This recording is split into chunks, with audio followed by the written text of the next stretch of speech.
So my original thoughts were that I would go through the Tony Dodge interview and just analyse that on its own. But it occurred to me as I was looking back over it that the reality is, even if there is no really solid analysis just of the Tony Dodge interview, we've all looked at it so many times that we just about have it memorised. So I thought I needed to do something a little bit more with it other than just do an analysis. So what I've done is that I am going to work through the Tony Dodge interview, but I've also grabbed all the other Sami Smith clips and interviews, and I'm going to add in where she's spoken about the same topic.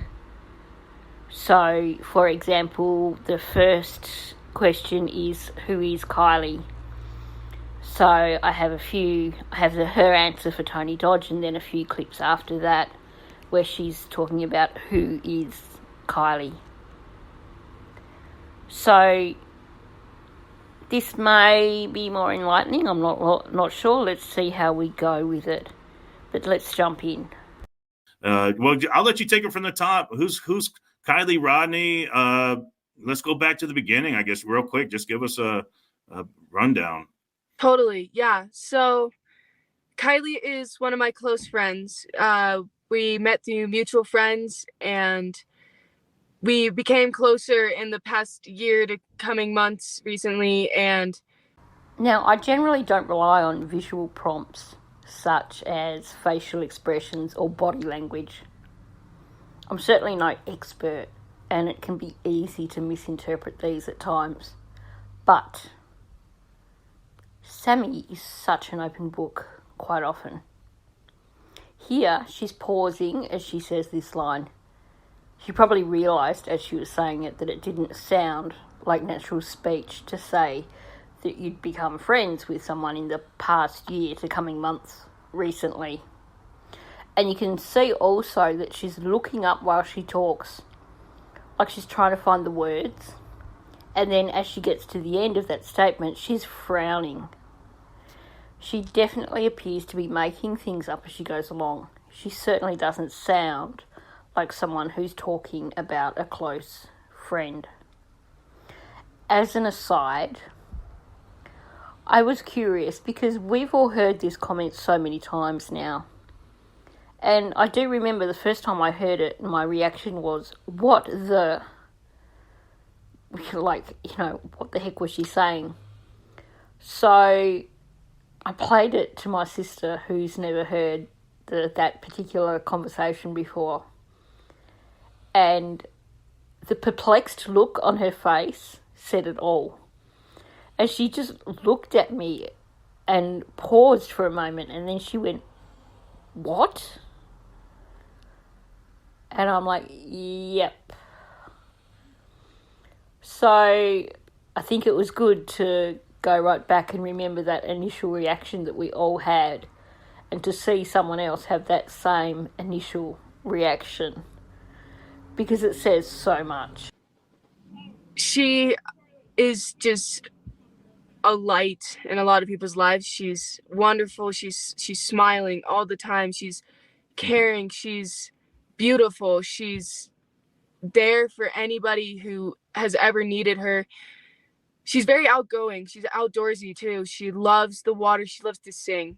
Her voice is just amazing too. And she's just a beautiful girl, and we all miss her a lot. She'll tell you off if she wants to, and she's a fighter.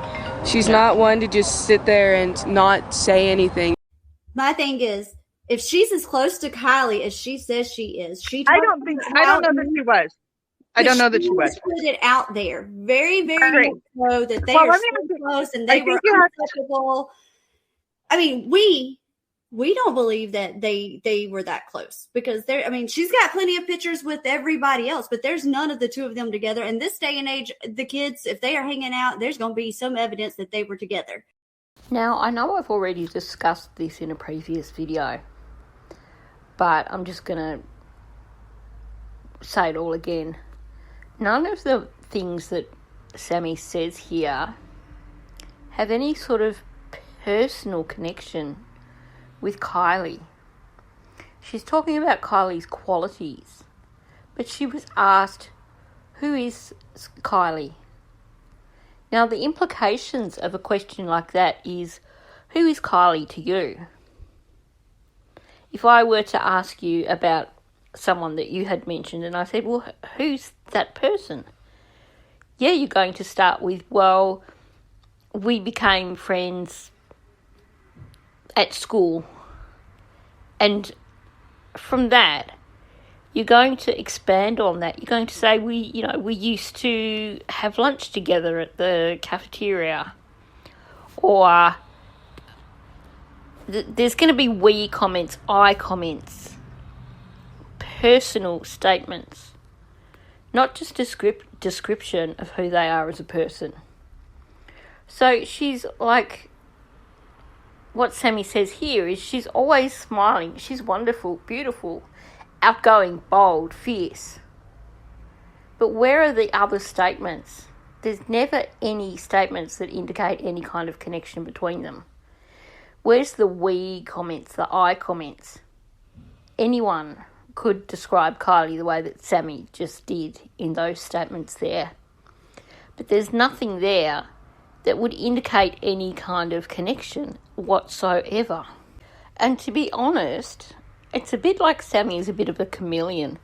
Like she's listened to things that Lindsay has said about Kylie or things that Mags has said about Kylie and taken them on board and then regurgitated them in her interviews. But there's nothing that shows any actual connection between the two. Nothing along the lines of, we used to go to the climbing wall together once we became friends, and that's how we became closer because we started spending more time going climbing together. Or, something like that. There is nothing that tells me that these girls have a connection whatsoever. And we know from many people that these girls had no connection whatsoever on social media. They weren't friends anywhere. They didn't follow each other. So, to me, it just all sounds fake, the way she's talking about who Kylie is, because she's not talking about who Kylie is to her. She's just very general in the way she's talking. Yeah, I'm sure.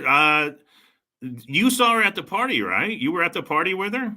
Yes, I was the last person to contact her after the party, and I was with her basically throughout the entire party. I was No, it's okay. walking It's around okay. with her. I know you got a lot going on. I get it.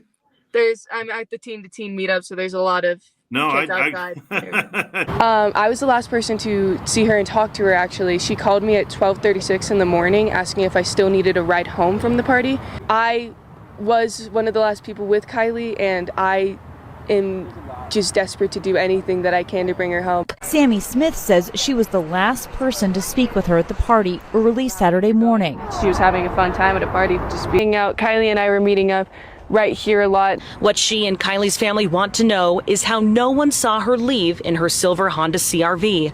Her car is still missing. I can't believe it. There has to have been one person.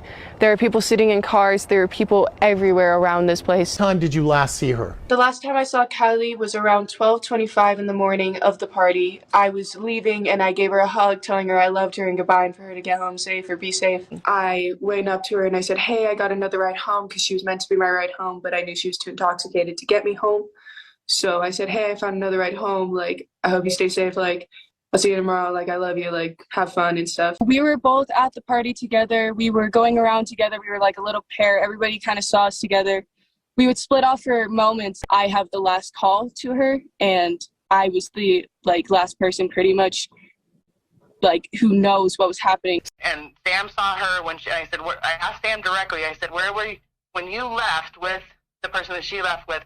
Where was Kylie? And she said she was in the middle of the crowd, just all walking around.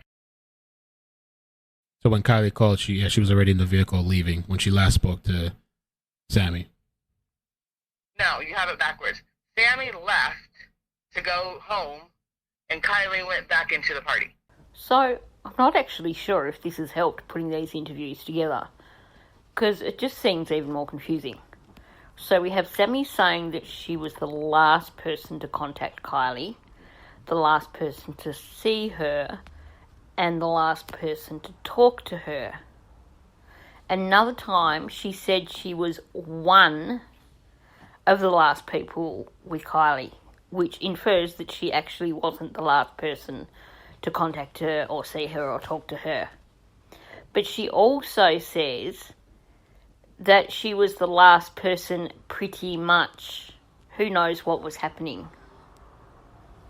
Pretty much, to me, is a negative. I'll get into that in a sec. So on one hand, she's trying to tell us that she was the last person with Kylie and that no one else saw Kylie after Sami saw her. No one else spoke to Kylie after Sami spoke to her.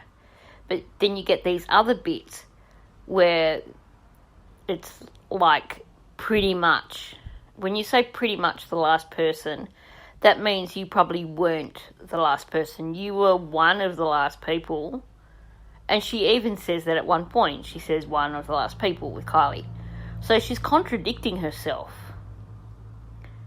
She can't be the last person and then turn around and say one of the last people. It's either or. She claims to have been the last person to see Kylie or have contact with her or talk to her. But then she turned around and she said she's one of the last people. But also, she says she last saw her at 12:25 and then says that Kylie was last seen at 12:30.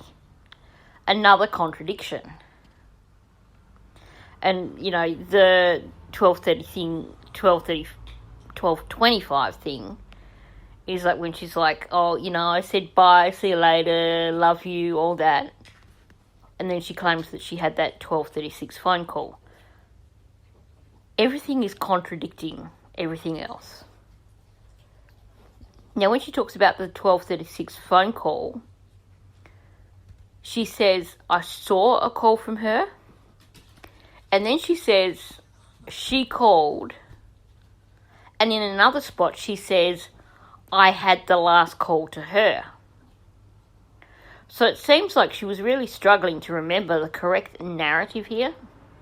And, well, we know anyway that Kylie couldn't have made a 12:36 call, even without that. The fact that the narrative varies with each retelling screams to me, big fat lie. At the same time, you have her pointing out where Kylie's car was and having it in close proximity to the main action of the party, and her saying that she can't believe it. Someone had to have seen her leave the party. So she's positive that someone must have seen Kylie after Sami herself supposedly left the party, right? But then she's claiming to be the last person to see Kylie. Still doesn't add up. And I think it's later on in this Tony Dodge interview where she talks about Kylie ringing her after she left the party, and she claims that she could still hear the party in the background, which implies that Kylie had to have been seen after Sami left. And of course, Megan Cole doubles down on this so many times. I've only gone with these 3 instances where on one hand she claims that Kylie was in the middle of the crowd walking around when Sami left, and she says that's what Sami told her. And then another time she says that when Sami left, she saw Kylie heading back into the party. So between the two of them, they've got multiple contradictory narratives. So none of what Sami says matches. None of the things that Megan says match what Sami says. Sami claims to have been the last person to see or speak to Kylie, but then there's these contradictions which suggest that this just wasn't possible. if she left the party when she said that she did, it just doesn't fit. So either she left the party at 12:25 and actually wasn't the last person to see Kylie or speak to Kylie, or she didn't actually leave the party at that time and was actually the last person to see Kylie because she was still at the party and something happened at the party. So this whole part of Sami's narrative is just so problematic. And the thing is, no one has come forward to say that they saw Sami leave. And we know that this person who apparently drove her is some kind of state secret. We weren't given a name by Sami, but then we have Megan coming up with that name, Connor, out of God knows where. But then at a later date, she claims that she can't remember the name, which to me says that she really has no idea. Either she's lying and wasn't a Connor who drove Sami, or that she just completely made it up. So they've contradicted each other, really. And at the end of the day, we have no idea if someone did actually drive Sami home, because there's no witnesses to say they saw her leave. No one's come forward and said, yeah, that was me driving. And everyone's been so careful not to name who drove her. I mean, there is speculation, especially when you have Megan Cole saying, well, Daisy's the nominated driver usually. When she made that comment about how someone had said to Megan, what if Sami had gone and left Daisy behind? And Megan said, well, that wouldn't happen because Daisy was the designated driver. Now, I don't know if that was a slip-up and she was actually admitting that Daisy was at the party and she was Sami's designated driver that night, or if she was just stumbling over her words and meant that in normal circumstances that would be Daisy who would be the designated driver. We don't have proof either way. Now, the other thing that she said in that little bit was about her and Kylie being together all night. But even here, she manages to completely contradict herself. So she said she was with her throughout the night and split for mere moments. She talks about them being like a little pair, going everywhere. But then she also at one point says, well, we were meeting up here a lot, which contradicts all that. Saying we were meeting up here a lot isn't saying we separated once or twice. It sounds like they were going different directions throughout the entire night and that they somehow kept meeting up in that spot, that they weren't together. And why, anyway, wouldn't Sami be hanging around with her regular friends, this JC girl that she was permanently attached to? I mean, JC, or however you pronounce it, was in a family photo with Sami. That tells you how close they are as friends. So you're telling me she wasn't at the party hanging out with Sami? You look at how much of a social butterfly Sami is. All the pictures we've seen ever since this party of Sami at multiple parties, surrounded by people. And you're telling me that at this party she was just hanging out with one single person? That's utter bullshit. So, we're already 20 minutes in and I've barely scraped the surface of this Tony Dodge interview. But I'm going to actually end this particular video at this point because already there is so much there to try and take in and to try and wrap your brain around. Because there is just so many contradictions, so many confusing changes to the narrative So I actually think that with this Sami Smith series, that when we have instances like that, when there are just multiple versions of the same narrative, that it's going to be better off if I keep the videos down to a slightly shorter length. So I hope you've enjoyed listening to this. I hope I've not confused you too much with trying to go through the different versions of the narrative. If you're not already subscribed to my channel, please subscribe. Please hit the like button. And please leave a comment below. Let me know your thoughts on what we've just gone through with these various excerpts from Sami Smith interviews.